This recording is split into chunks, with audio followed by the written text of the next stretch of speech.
you see his name. There it is again, first on the list. The one who always watches, never says a word, no text, no call, no apology, no closure, just quiet digital presence. A ghost with perfect timing, always watching, never speaking. You wonder if he means to do it, if he knows you'll see him there, if it's intentional or if it's just a nervous habit, a passing glance, a moment of curiosity, or something deeper that he doesn't even understand himself. He left, or drifted, or broke something and didn't clean it up. But now he comes back in fragments, not with words, not with healing, just with eyes, and something in you still reacts. Not because you want him back, but because it stirs the part of you that still remembers. If he's really gone, why is he still here? Why does he haunt the place you're trying to grow from? Why does he show up in the only way that makes you question your progress? He's not writing, he's not calling, he's not rebuilding, but he's there on your screen, in your views, at the top of your list, just enough to make your heart tilt, just enough to reopen the window you closed. CARL Jung would say he is projecting, not consciously, but through pattern, through proximity without participation, through attention without presence, through hunger without admission. When someone observes you but won't speak to you, they're not being respectful. They're being emotionally unresolved. They are split. One part of them wants distance, the other wants closeness, so they settle for observation. A halfway home between longing and fear. He watches your stories, not because he wants to come back, but because he doesn't know how to stay. Gone. There is guilt, curiosity, ego, regret, desire, 1,000 unnamed impulses behind every tap on your profile. But none of them are love. Not the kind you deserve. Not the kind that shows up with clarity and courage. Still, it's easy to confuse it, because you feel him. Your body remembers him. And when you see his name again, something awakens, something flickers, something aches, and you wonder, does he miss me, or dismiss the version of himself he got to be with me? Sometimes it's not about you. Sometimes it's about what he felt in your light. What he felt when he was near your softness, your fire, your vulnerability.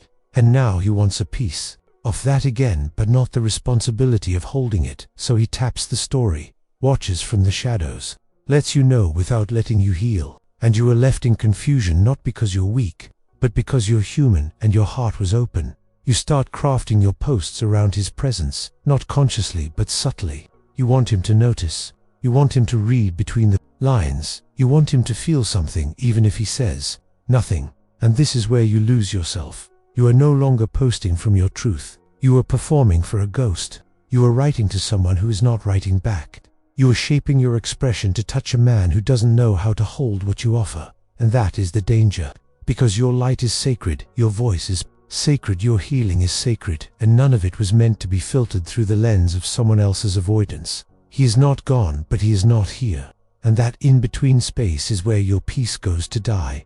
Carl Jung taught us that the unconscious speaks in symbols, that the things we repress show up again and again. Through people, through patterns, through impulses that feel accidental but are deeply familiar. Him watching your stories, him appearing in your notifications, that is not love, that is symbolic avoidance.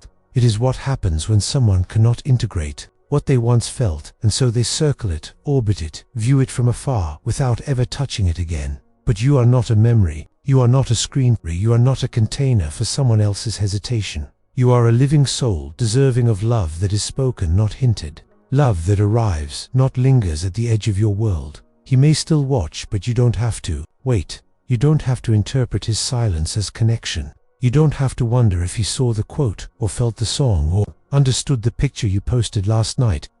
Because if he cannot speak to you, he is not with you. Attention without action is not love. Presence without intimacy is not care.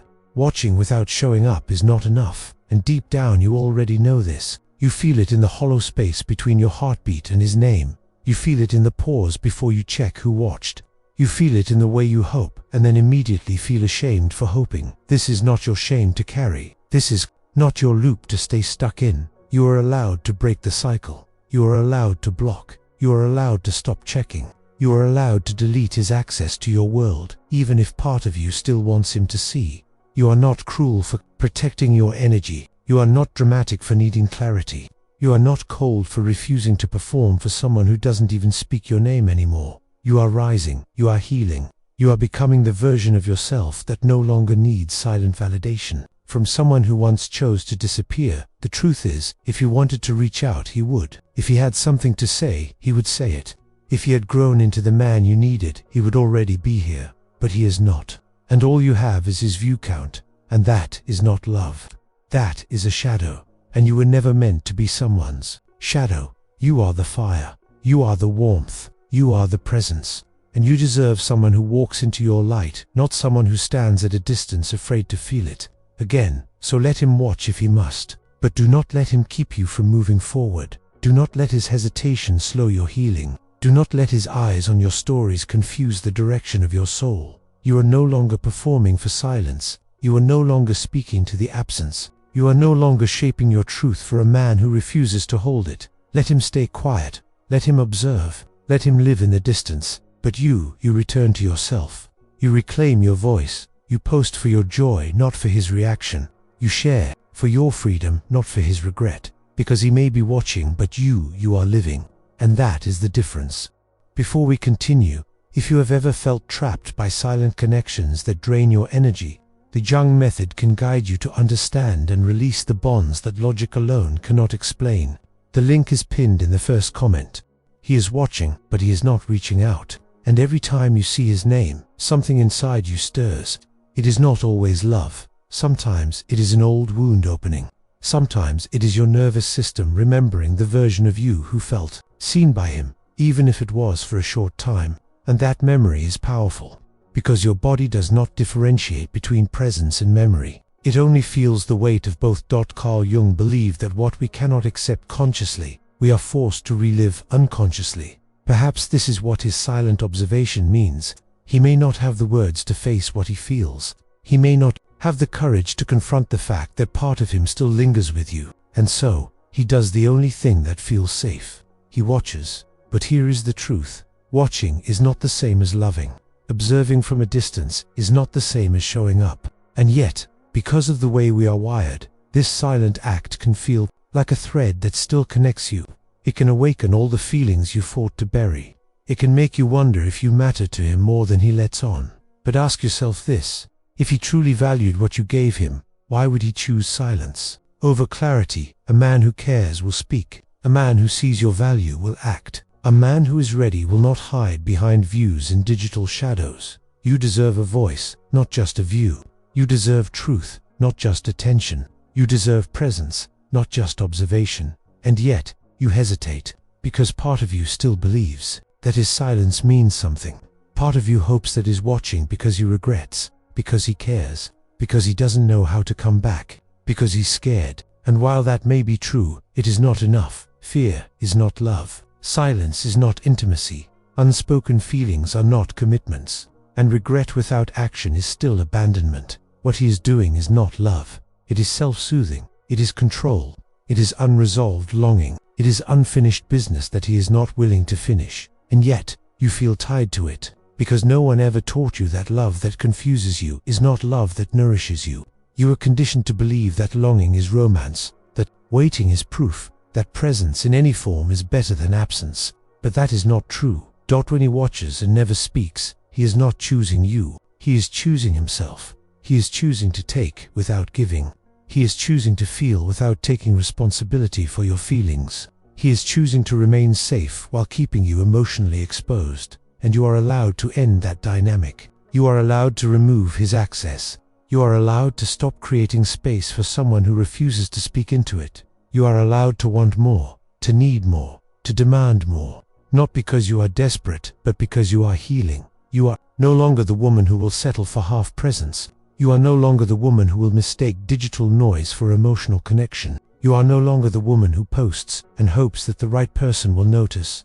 You are now the woman who speaks for herself, who moves without being watched, who chooses herself even when no one else is looking. You are now the woman who understands that his silence is not mysterious, it is avoidance, and his attention is not romantic, it is unprocessed energy, and his presence is not comforting. It is a pattern you are finally ready to break. He cannot keep you emotionally hostage unless you allow it. He cannot feed off your openness unless you remain open to him.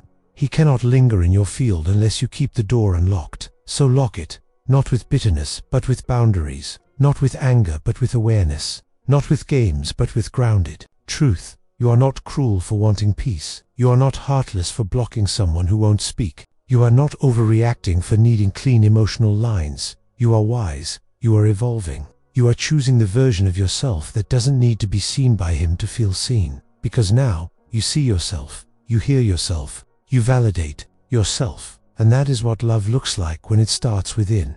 He may keep watching. That is his choice.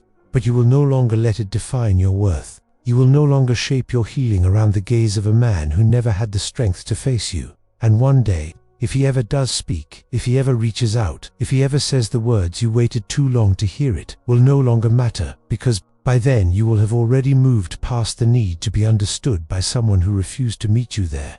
You will be too whole to revisit what was only half real. You will be too clear to return to confusion. You will be too loved by yourself to chase recognition from someone who could only ever offer reflection. And in that moment, you will know. You were never waiting for him. You were waiting for yourself. And now that you have arrived, nothing else remains undone. Let him watch. Let him wonder. Let him stay in the place where lost chances live. You are not there anymore. You are not for viewing. You are for living. Are not an echo. You are a voice. And you will never again whisper to someone who refuses to listen. This is your ending. And your beginning. Not because he disappeared, but because you finally appeared. Fully. For yourself. Asterisk. You don't owe him a stage. You don't owe him a version of yourself that performs in hopes of being acknowledged. You don't need to shine louder just because someone is watching silently. Your light is not meant to chase eyes that hide. This is not about blocking him out of revenge. It's about protecting the parts of you that are still soft, still healing, still learning how to be whole without being haunted. You are allowed to be invisible to the wrong eyes. You are allowed to be unreachable to the ones who didn't hold you when they had the chance. You are allowed to step fully into your future without leaving breadcrumbs behind for those who let you walk alone. Let this be the moment. You stop hoping he'll speak and start listening to the voice inside you, the one that never abandoned you even when he did.